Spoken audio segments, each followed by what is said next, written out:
Hello everyone. Uttar Pradesh की योगी सरकार के द्वारा एक बड़ी पहल की जा रही है। यूपी के हर परिवार में से एक व्यक्ति को रोजगार देने के लिए सरदार पटेल जनपदीय आर्थिक क्षेत्र योजना शुरू की जा रही है। इसको लेकर के योगी सरकार द्वारा वित्तीय वर्ष 2025-26 के लिए बजट प्रस्तुत किया गया और इस बजट में 10 योजनाओं की शुरुआत की गई। उन 10 योजनाओं में से एक योजना है सरदार पटेल जनपदीय आर्थिक क्षेत्र परियोजना, जिसके तहत इसकी घोषणा की गई है।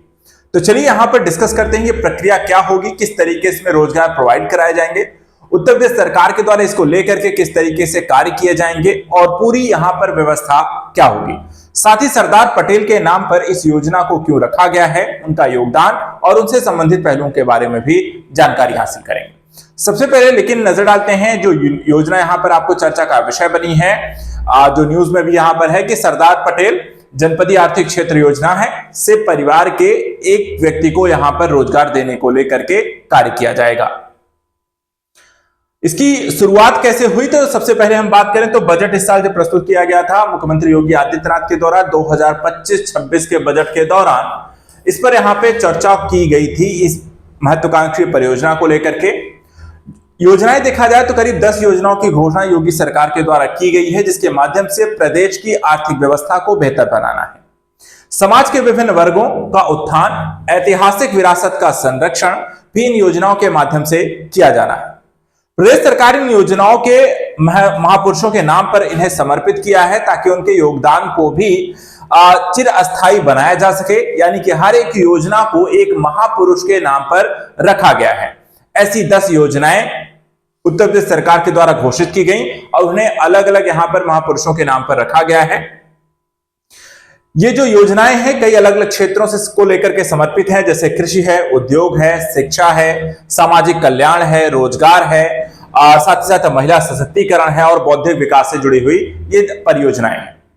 इसी में से एक परियोजना जो है सरदार पटेल जनपदीय आर्थिक क्षेत्र योजना है। आइए यहां पर बात करते हैं इस योजना के बारे में। सबसे पहले ध्यान रखिएगा, महापुरुषों का सम्मान और योजनाओं से जन कल्याण, इस थीम के साथ इन योजनाओं को शुरू किया गया है। यानी योजना का नाम महापुरुषों के नाम पे रखना है और उसका लक्ष्य जो रहेगा कि लोगों को यहां पर उसके माध्यम से फायदा पहुंचाना। जैसे कि ये योजना है आपकी सरदार पटेल जनपदीय आर्थिक क्षेत्र योजना। इस योजना में हम देखें तो हर परिवार के कम से कम एक सदस्य को रोजगार दिया जाएगा। इसके लिए सरकार करेगी क्या, तो यहां पर आप देखें तो प्रत्येक जनपद में करीब 100 एकड़ में एक आर्थिक क्षेत्र का विकास किया जाएगा। इसका मतलब एक इकोनॉमिक जोन बनाया जाएगा और वहां पर विभिन्न प्रकार की सुविधा की चीजें डेवलप की जाएंगी जिससे लोगों को रोजगार मिलेगा। यह आर्थिक क्षेत्र तैयार कैसे होगा, तो इसके लिए सरकार के द्वारा पीपीपी मॉडल पर रोजगार क्षेत्र का विकास होगा, यानी कि प्राइवेट सेक्टर और पब्लिक सेक्टर मिलकर के यहां पर काम करेंगी इस इकोनॉमिक जोन को डेवलप करने के लिए। अब जहां पर भी ये इकोनॉमिक जोन डेवलप होगा, जिस जनपद में डेवलप होगा, वहां पर से हर परिवार में से एक व्यक्ति को कम से कम वहां पर रोजगार उपलब्ध हो, इस बात को सुनिश्चित करने का प्रयास किया जाएगा। इसके बाद क्योंकि सरदार पटेल का नाम इसके साथ जुड़ता है तो सरदार पटेल के बारे में हम सभी यहां पर जानते हैं। जो इतिहास यहां पर हमें बताता है कि भारत के एकीकरण, जो भारत का विभाजन हुआ, जो इतनी सारी देशी रियासतें थी और वर्तमान के भारत के मैप को जो आप देखते हैं उसमें सबसे बड़ा योगदान सरदार पटेल का रहा। चलिए इनके बारे में थोड़ा सा जानते हैं। सरदार पटेल का जो जन्म हुआ था 31 अक्टूबर 1875 को नादियाड गुजरात में। भारत के ये पहले गृह मंत्री और उप प्रधानमंत्री भी थे। उन्होंने भारत के लोगों से एकजुट यानी एक भारत होकर एक साथ अग्रणी भारत बनाने का अनुरोध किया। यह विचारधारा अभी भी आत्मनिर्भर भारत पहल में परिलक्षित होती है, जो भारत को आत्मनिर्भर बनाने के प्रयास के तहत शुरू की गई। इन्होंने भारतीय संविधान सभा की विभिन्न समितियों का भी नेतृत्व किया, जिनमें शामिल हैं मौलिक अधिकारों पर सलाहकार समिति, अल्पसंख्यकों और जनजातीय व बहिष्कृत क्षेत्रों पर समिति, प्रांतीय संविधान समिति का इनके द्वारा नेतृत्व किया गया। इसके अतिरिक्त कई तरीके के सुधारों में भी इनका महत्वपूर्ण योगदान रहा है, जैसे शराब के सेवन, छुआछूत, जातिगत भेदभाव, महिला मुक्ति के लिए व्यापक पैमाने पर इनके द्वारा काम किया गया। राष्ट्रीय स्वतंत्रता आंदोलन के दौरान उन्होंने खेड़ा सत्याग्रह 1918 और बारदोली सत्याग्रह 1928 में किसान के हितों को एकीकृत करने के लिए भी कार्य किया है।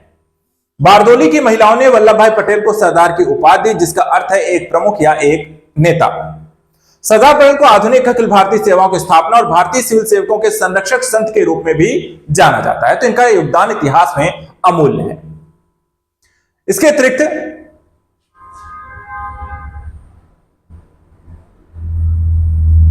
रियासतों के एकीकरण में भी इनकी महत्वपूर्ण आपको भूमिका देखने को मिलती है।